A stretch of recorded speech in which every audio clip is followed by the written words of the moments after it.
Class 12 student subject chemistry alcohol phenol ether. इसी topic में आपने अल्कोहल फिनॉल और ईथर के बारे में स्टडी किया था। अब आपका टॉपिक स्टार्ट हो रहा है ईथर। ईथर के बारे में जानते हैं। चलिए ईथर पीछे करते हैं। वे कार्बनिक यौगिक जिनका सामान्य सूत्र R होता है, ईथर कहलाते हैं। तो स्टूडेंट ये है आपका क्या ईथर की डेफिनेशन, परिभाषा है। वे कार्बनिक यौगिक जिनका सामान्य सूत्र R और R' होता है वे ईथर कहलाते हैं। जहां पे R बराबर स्टूडेंट आपका है एल्किल समूह, और एक दूसरी परिभाषा के आधार पर यदि आप देखें और जिसका कि मान आपका होता है CH3 भी हो सकता है, जिसको आप मेथिल कहते हैं, C2H5 C3H7 में से कोई भी आप रख सकते हैं। और नेक्स्ट जल के अणुओं में उपस्थित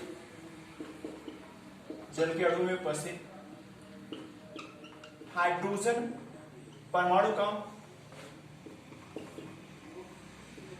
एल्किल या एरिल समूह द्वारा विस्थापित होने से जो यौगिक प्राप्त होता है ईथर कहलाता है। तो फर्स्ट डेफिनेशन के आधार पे क्या है आपका कि वे कार्बनिक यौगिक जिनका सामान्य सूत्र क्या होता है R और R' होता है, वे क्या कहलाते हैं, ईथर कहलाते हैं। जहां पे R बराबर एल्किल समूह, जिसका आपका सूत्र हो जाएगा, इसके सदस्य हो जाएंगे एल्किल समूह के CH3 methyl, C2H5 ethyl, C3H7 जिसको हम एथिल कहते हैं। नेक्स्ट आपका है जल के अणु में उपस्थित हाइड्रोजन परमाणु का एल्किल या एरिल समूह के द्वारा विस्थापित होने पर जो यौगिक प्राप्त होता है वह क्या कहलाता है, आपका ईथर कहलाता है। एज एग्जांपल आप देखें, यहाँ पे H2 है, वाटर का एक मॉलिक्यूल है, हम जल का एक अणु लेते हैं, और जब हम यहाँ पे दिखाते हैं R, और या तो एल्किल या तो एरिल, दोनों में से हम कोई भी यूज कर सकते हैं। और यहाँ पे क्या होता है, हाइड्रोजन के परमाणु का विस्थापन होता है, तो यहाँ पे आपका बन जाता है ROR', या आप इसको कर सकते हैं AROAR।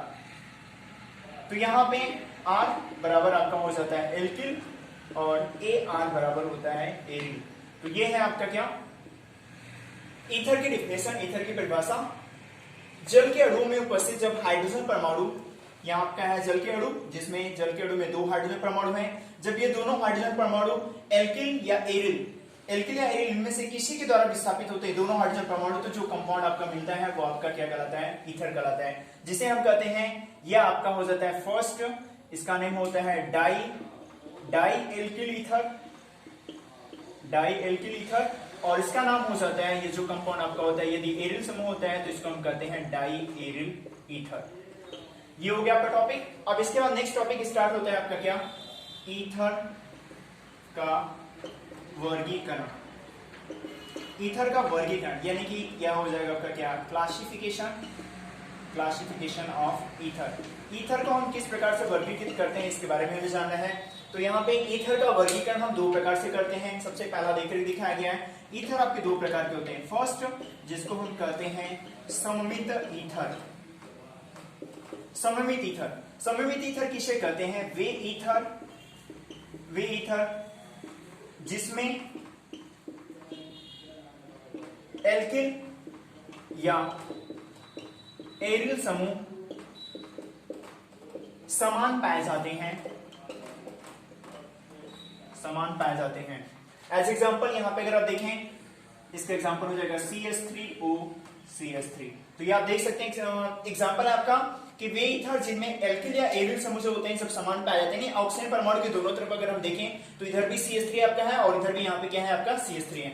Next example C2H5O C2H5, या अनदर एग्जांपल देखें C6H5, यहाँ पे राइट कर सकते हैं इसको C6H5O C6H5।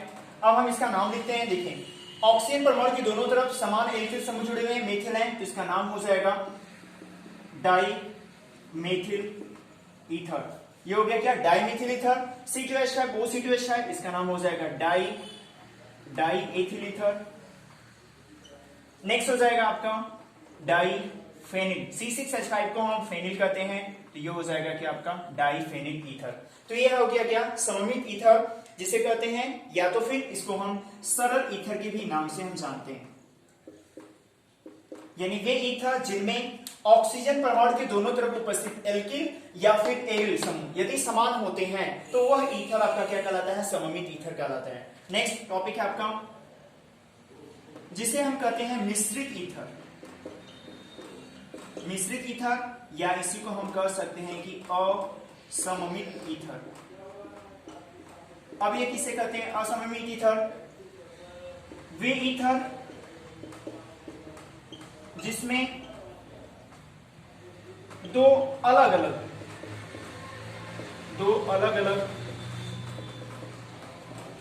एरिल या कह सकते हैं आपके एल्किल समूह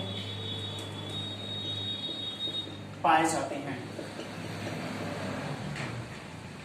एग्जाम्पल आप देखें, जैसे हमने एग्जाम्पल लिखा CH3O C2H5। यहां पे अगर हम देखें तो ऑक्सीजन परमाणु के बाएं तरफ देख रहे हैं कि कार्बन परमाणु संख्या क्या है, 1 है, CH3 है, और ऑक्सीजन के दाएं तरफ देख रहे हैं कि कार्बन परमाणु संख्या क्या है, 2 है, जिसको हम क्या कहते हैं, एथिल कहते हैं। तो ये आपका क्या हो गया, CH3O C2H5, और जिसका नाम है आपका ये हो जाएगा CH3O C2H5, जिसका नाम हो जाएगा एथिल मेथिल ईथर। इसको आप कहेंगे एथिल। देखिए C2H5 है, C2H5 से हो जाएगा एथिल, और उसके बाद फिर आपका हो जाएगा METH मेथिल, उसके बाद क्या हो गया आपका ईथर। अनदर एग्जांपल आपका हो गया, अगर हमने CH3O C6H5, अब यहां पे हो जाएगा क्या, यहां पे हम देख रहे हैं कि एक एल्किल समूह है और एक आपका क्या है, एरिल समूह है। तो इसके आधार पे इसका नामकरण करेंगे, तो इसका नाम हो जाएगा मेथिल फेनिल ईथर।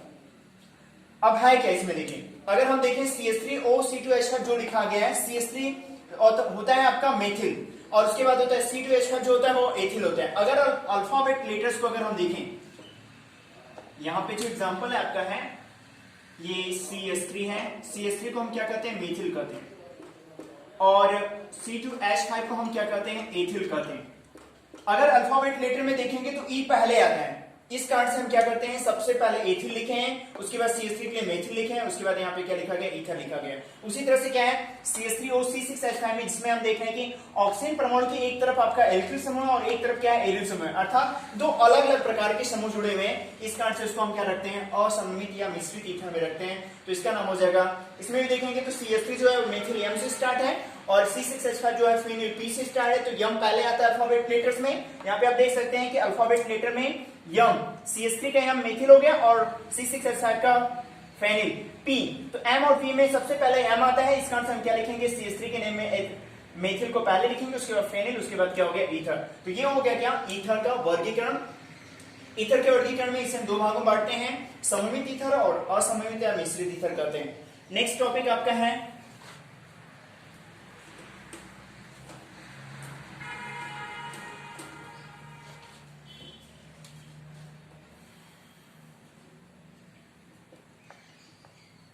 एलिफैटिक। यहां पे देख करके दिखाया गया है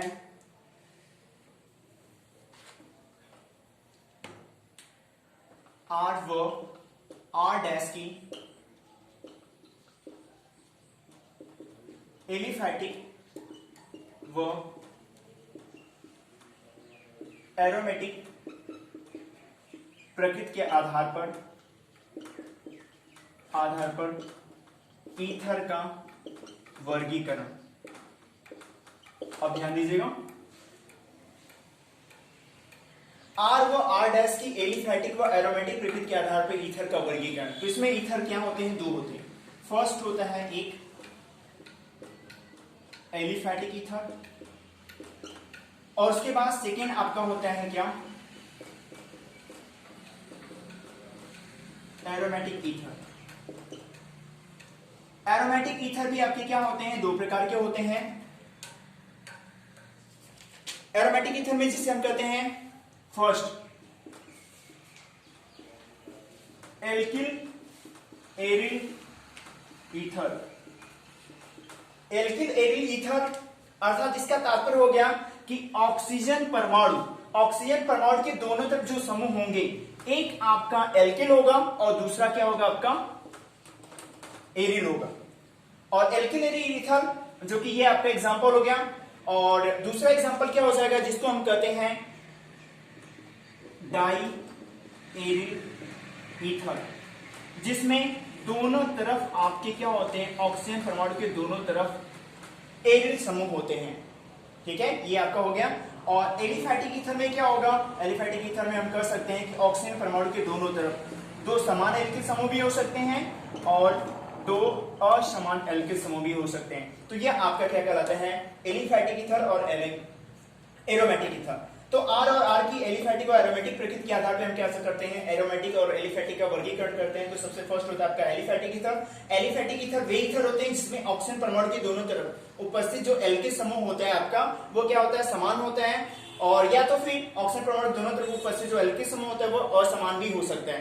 एज ए एग्जांपल अगर आप देखें तो प्रीवियस टॉपिक में आपने देखा था जिसमें आपने पढ़ा था सममित और असममित ईथर। तो ये आपका क्या है, असममित ईथर, और जो कि एलिफैटिक ईथर के अंतर्गत भी आ सकते हैं। और एरोमेटिक ईथर जो है, एरोमेटिक ईथर आपके क्या है, दो प्रकार के होते हैं, जिसमें सबसे पहला है एल्किल एरिल ईथर। इसको हम एल्किल एरिल ईथर क्यों कहते हैं, क्योंकि ऑक्सीजन परमाणु की एक तरफ आपका एक एल्किल समूह होता है, ये देखिए ये आपका एल्किल समूह है और ये आपका क्या है, एरिल समूह है। इस कारण से इसको हम क्या करते हैं, एरोमेटिक ईथर को हम एल्किल एरिल ईथर कहते हैं। और उसके बाद डाई एरिल ईथर का तात्पर्य होता है कि जिसमें ऑक्सीजन परमाणु के दोनों तरफ आपका क्या होता है, एरिल समूह उपस्थित होता है। इस कारण से हम क्या कहते हैं, एरोमेटिक ईथर। इसके बाद आपको पढ़ना है टॉपिक में ईथर का नामकरण। ईथर के नामकरण के बारे में आपको नेक्स्ट पार्ट में सेंड किया जाएगा।